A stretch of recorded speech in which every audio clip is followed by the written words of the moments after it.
Bonjour, bienvenue à cette capsule qui concerne la résonance. Donc, ce qu'on va voir dans cette capsule-ci, c'est le profil 3B. On a vu dans les capsules précédentes quelques définitions concernant la résonance, là, hybride de résonance, structure limite de résonance. On a vu déjà quelques profils. Donc, le profil 1, dans lequel il y a une alternance entre doublet libre, liaison sigma, liaison pi. Le profil 2, dans lequel il y a une alternance entre charge positive, liaison sigma, liaison pi. On a vu le profil 3A, dans lequel il y a une alternance liaison pi, liaison sigma, liaison pi, mais pour lequel il y avait une différence d'électronégativité autour de la liaison pi pour pouvoir partir notre résonance.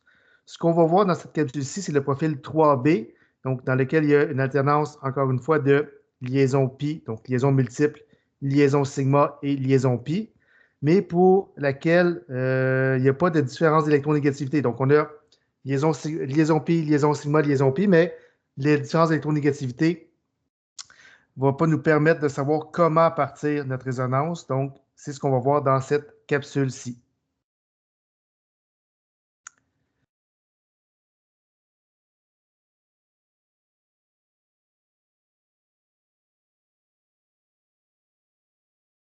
Donc, on est toujours dans le chapitre 4 qui tire à sa fin. Résonance, donc on a vu que ça prenait plusieurs structures limites pour pouvoir expliquer ce qu'on observait en réalité. Donc, c'est ce qu'on appelle la résonance. On a vu ce qui était un système conjugué, donc trois possibilités, doublet libre, lien simple, lien multiple, charge positive, lien simple, lien multiple, et lien multiple, lien simple, lien multiple. On est toujours dans le troisième type de système conjugué, donc lien multiple, lien simple, lien multiple. Donc, alternance de lien pi, électron pi, liaison sigma et liaison pi, comme c'est ici. Par contre, dans ce cas-ci, on va être dans le profil 3B, dans le sens où autour de vos liaisons multiples, les liaisons vont être non polaires. Donc, il n'y aura pas de différence d'électronégativité significative entre vos atomes. Pardon, je m'excuse pour la capsule. Donc, c'est comme si vous avez deux atomes de chaque côté de votre liaison multiple pour lesquels il n'y a pas de différence d'électronégativité. Puis même chose ici, il n'y a pas de différence d'électronégativité. Donc, c'est ce qu'on appelle le profil 3B. Donc, j'ai marqué A, mais ça devrait être B. Donc, vous avez alternance lien multiple, lien simple, lien multiple, mais pas de différence d'électronégativité. Profil 3, j'ai oublié de changer, c'est 3B. Donc, vous avez un exemple ici. C'est un exemple qui ressemble à celle de votre manuel, là, pas tout à fait pareil. Donc, vous avez un profil 3 parce que vous avez lien multiple, lien simple, lien multiple. Par contre, vous voyez que ici, autour de votre lien multiple, il n'y a pas de différence d'électronégativité. Vous avez deux carbones. Et même chose ici, vous avez deux carbones. Donc, c'est un profil 3, étant donné que c'est lien multiple, lien pi, lien pi, lien sigma, lien pi. Par contre, on voit que les liaisons sont non polaires, donc il n'y a pas de polarité entre vos deux atomes. Donc, c'est des liaisons qui sont covalentes non polaires. Donc, qu'est-ce qu'on fait à ce moment-là? Si on vient au truc du profil 3, on disait toujours déplacer la liaison pi vers l'atome le plus électronégatif et toujours le faire avec une seule flèche. Là, on a un problème parce qu'il n'y a pas d'électron, il n'y a pas d'atome plus électronégatif.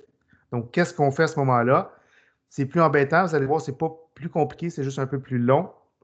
Donc, on va faire toutes les possibilités. Donc, on va voir qu'est-ce qui se passerait si la liaison multiple allait sur le carbone à gauche. Qu'est-ce qui se passait si ça allait sur le carbone à droite? Même chose ici, carbone à gauche, carbone à droite. Donc, on va faire toutes les possibilités pour nous dire dans quelle direction notre résonance va s'en aller. Donc, qu'est-ce qui est le plus stable?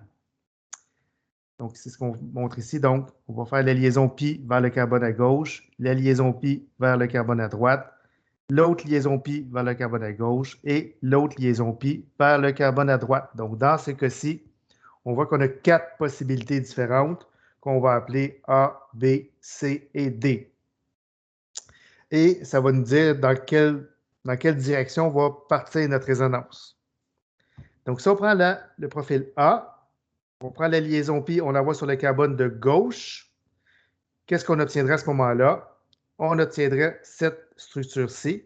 Donc, comme les électrons sont allés sur le carbone à gauche, je me retrouve avec un doublet libre, une charge négative à cause de la charge formelle, là, 4 moins 3 moins 2, et une charge positive ici à cause du 4 électrons de valence moins 3. Donc, on voit qu'on se retrouve avec un carbocation secondaire et un carbanion tertiaire. Tertiaire parce qu'il est attaché à 3 carbones. Donc, ça, c'était si on prenait la direction A.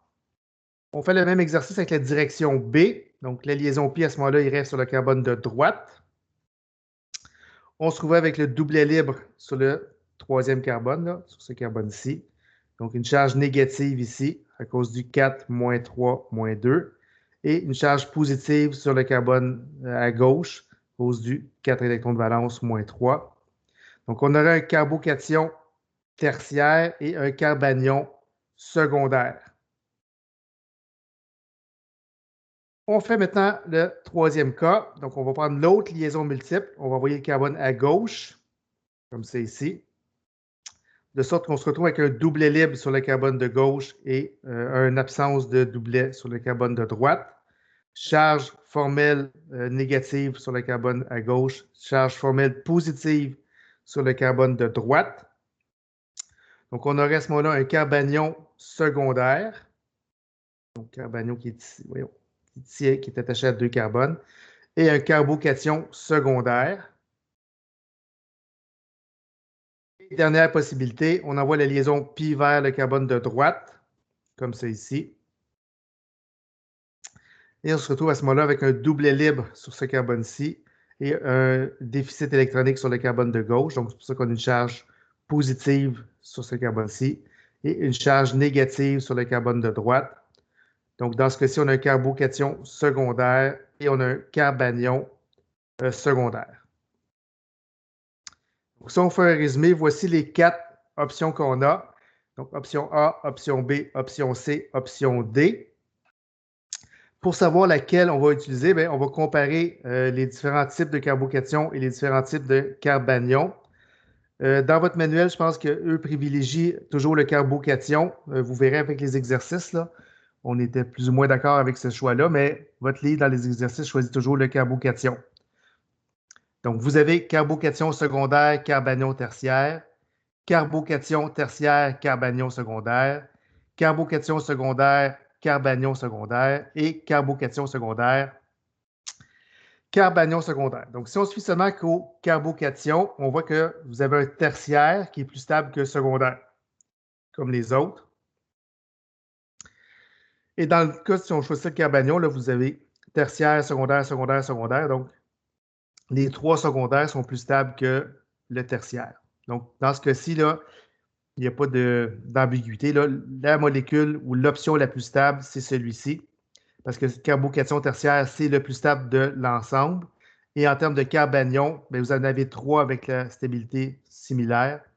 Donc, à ce moment-là, on va choisir l'option B. Comme j'ai dit, là, dans votre manuel, je pense que par défaut, il regarde juste le carbocation. Donc, l'option B va être celle qu'on va garder. Ça. Comme c'est ici. De sorte que notre profil de résonance, on va commencer en s'en allant vers l'option B.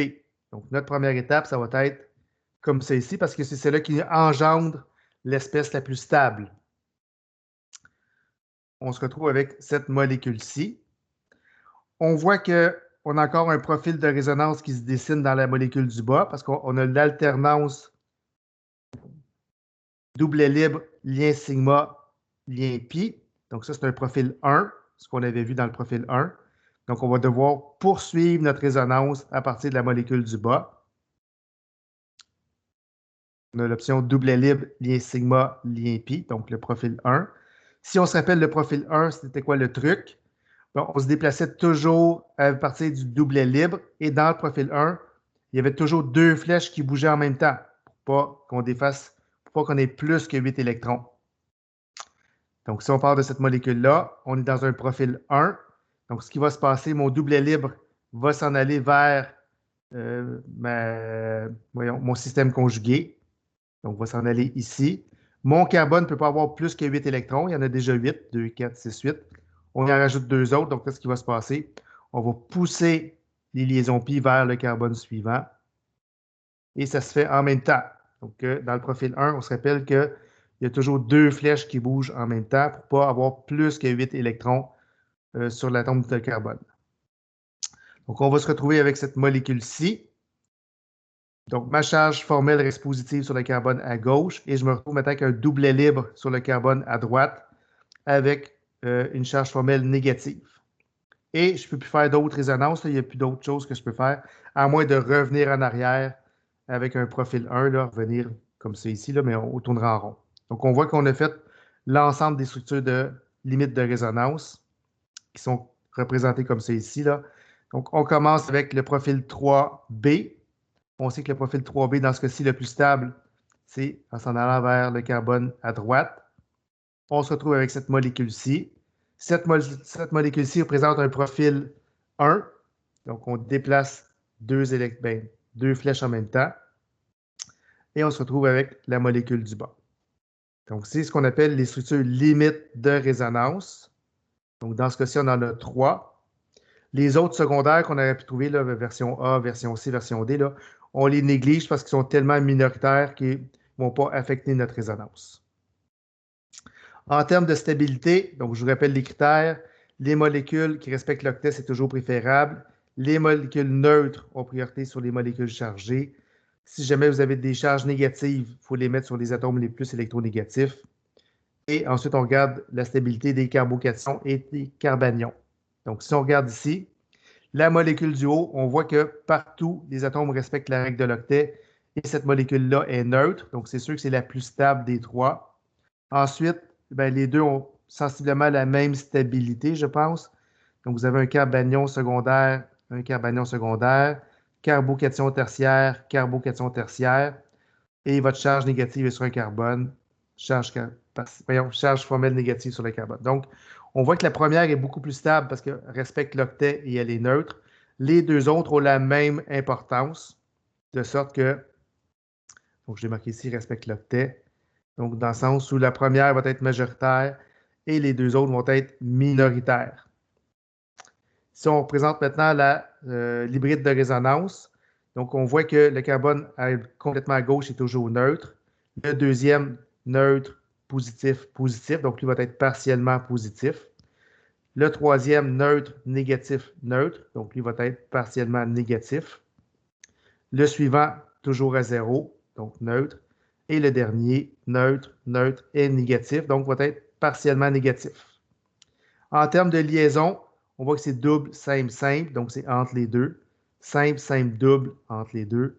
Double, double, simple. Et la dernière, ben, toujours simple. De sorte que mon hybride de résonance va ressembler à ça ici. Donc, ce qui était toujours simple va toujours rester simple. Ce qui était des fois double, des fois simple, va être représenté par un pointillé.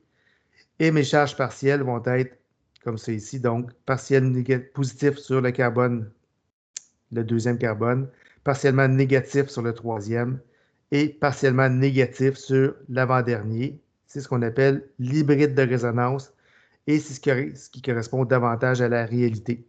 Donc, mon lien ici là, va être de longueur intermédiaire et d'énergie intermédiaire entre simple et double. Cela va être simple, simple, simple, etc. Donc, c'est l'hybride de résonance. Dernière chose concernant les effets électroniques. Il va nous rester ensuite une petite capsule sur l'impact de la résonance. Donc, qu'est-ce qui se passe lorsqu'on a plusieurs profils possibles ou on a plusieurs orientations possibles dans une même molécule? Donc, c'est un cas que vous avez ici. Donc, c'est le même qui est dans votre manuel. Donc, on voit qu'on a deux profils 1. Donc, vous avez doublet libre, lien sigma, lien pi. Et vous faites dans l'autre sens, lien doublet libre, lien sigma et lien pi. Donc, on voit qu'il y a comme deux profils différents. Donc, un vers la liaison double carbone-carbone et un vers la liaison double carbone-oxygène. Donc, qu'est-ce qu'on fait à ce moment-là? On fait vraiment les deux profils de façon distincte. Donc, on va faire un premier cas où on va partir notre résonance ici et on va faire un deuxième cas où la résonance va aller de l'autre côté. Donc, c'est ce que votre manuel montre. Vous avez vraiment les deux profils, là.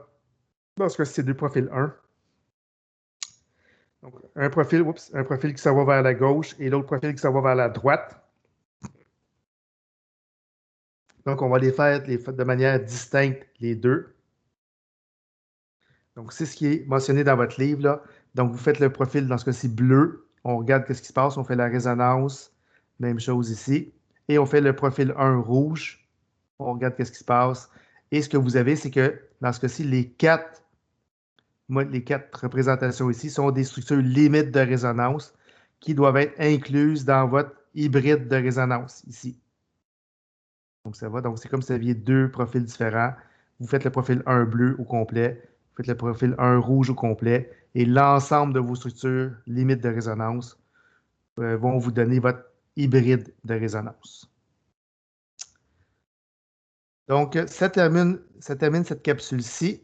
Ce qu'on va voir maintenant dans la prochaine capsule, c'est qu'est-ce que ça fait que, c'est quoi l'impact d'avoir de la résonance dans une molécule. Donc, on va voir que de manière générale, là, la résonance va stabiliser des molécules. Donc, on va voir que les carbocations vont être stabilisés, les carbanions vont être stabilisés, la molécule va être moins basique et elle va être de façon générale plus acide. Là. On va expliquer pourquoi.